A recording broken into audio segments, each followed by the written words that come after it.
Contrary to what Mohammedans assert about Muhammad's alleged noble characteristics, my own research leads to an opposite deduction.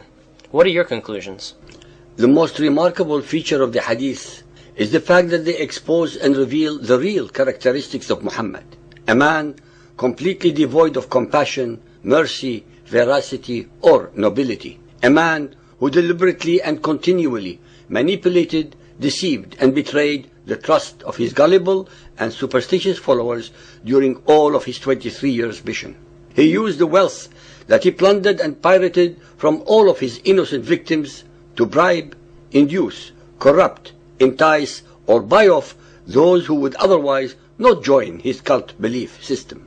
Our listeners should be made aware that for the first 13 years of preaching in Mecca, among his own kith and kin, less than 100 souls were willing to believe him or his message, although these Arabs were among the most illiterate, unlearned, and superstitious people in that area of the Middle East. His followers grew in numbers only after he started using terror, ambush, slaughter, plunder, and piracy, and his promise that those who die doing his bidding would end up in a paradise of eternal sexual and sensual bliss. The Quran has a special surah, Al-Anfal, number 8, dedicated for the sanctification by Allah of all of Muhammad's acts of piracy, the distribution of the booty, plunder, and slavery.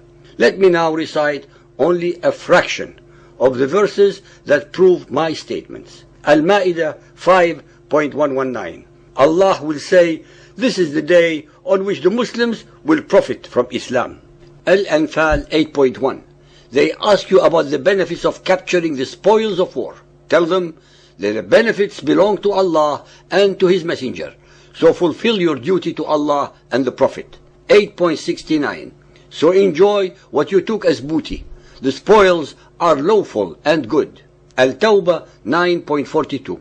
Prophet, had there been immediate gain in sight with the booty in front of them, and the journey easy, a near adventure, they would all have followed you. 9.57. Some slander you, blaming you of partiality in the matter of the distribution of the offerings, the stolen spoils. If they are given part of these, they are pleased. But if not, they are indignant and enraged. 9.29.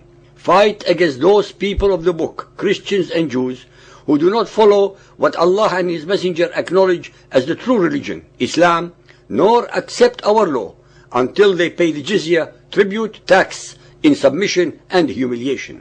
Al-Fath 48.19. He rewarded them with abundant spoils that they will capture.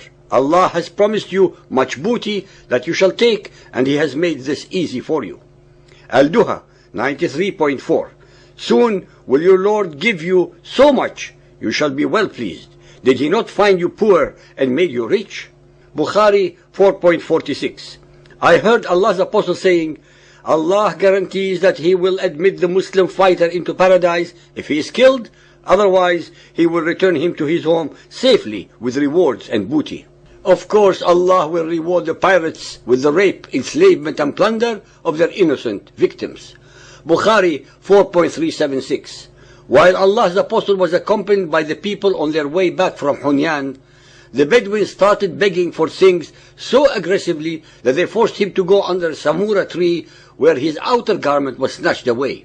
On that, Allah's Apostle stood up and said, "Return my clothes. If I had as many camels as these trees, I would have distributed them amongst you, and you will not find me a miser." Bukhari 4.377. While I was walking with the Prophet, he was wearing a Najrani outer garment with a thick hem. A Bedouin came upon him and pulled his garment so violently that I could see the imprint of the hem on his shoulder, caused by the violence of his pull. The Bedouin said, "Give me something from Allah's fortune which you have." The Prophet turned, smiled, and ordered that a gift should be given. Muhammad's gift was very easy, since it was from the booty that he had just pirated from his slaughtered victims. Bukhari 4.374. The Prophet said, "I give to the Quraysh so that they will desire Islam, for they are nearer to the life of ignorance, and it is not strong in their hearts." In any language, this constitutes bribery. Bukhari 4.795. I have been given the keys of the treasures of the world by Allah. Bukhari 5.512. The Prophet had their men killed, their children and women taken as captives. The captives were divided among the Muslims. Then the messenger began taking homes and property that were closest to him. Bukhari 5.620. When Allah gave Allah's apostle what he gave of the properties of the Hawazin tribe as war booty, the Prophet started giving some men 100 camels each. The Ansar then said, "May Allah forgive Allah's apostle as he gives to Quraysh and leaves us although our swords are still dribbling with the blood of Quraysh." Allah's apostle was informed of their statement. So he sent for the Ansar and gathered them into a leather tent and did not call anybody else along with them. The Prophet explained, "I give to these men who have newly deserted heathenism and embraced Islam so as to attract their hearts." Muhammad found that the easiest ways to the hearts and minds of his would-be followers are not words, but bribes in this life and promises of even more in the hereafter. He murdered, dispossessed, and took booty from the Jews, the Christians, the Quraysh, and all others who were not among his followers, and distributed them as inducement and rewards to those who murdered in the name of Allah and his messenger.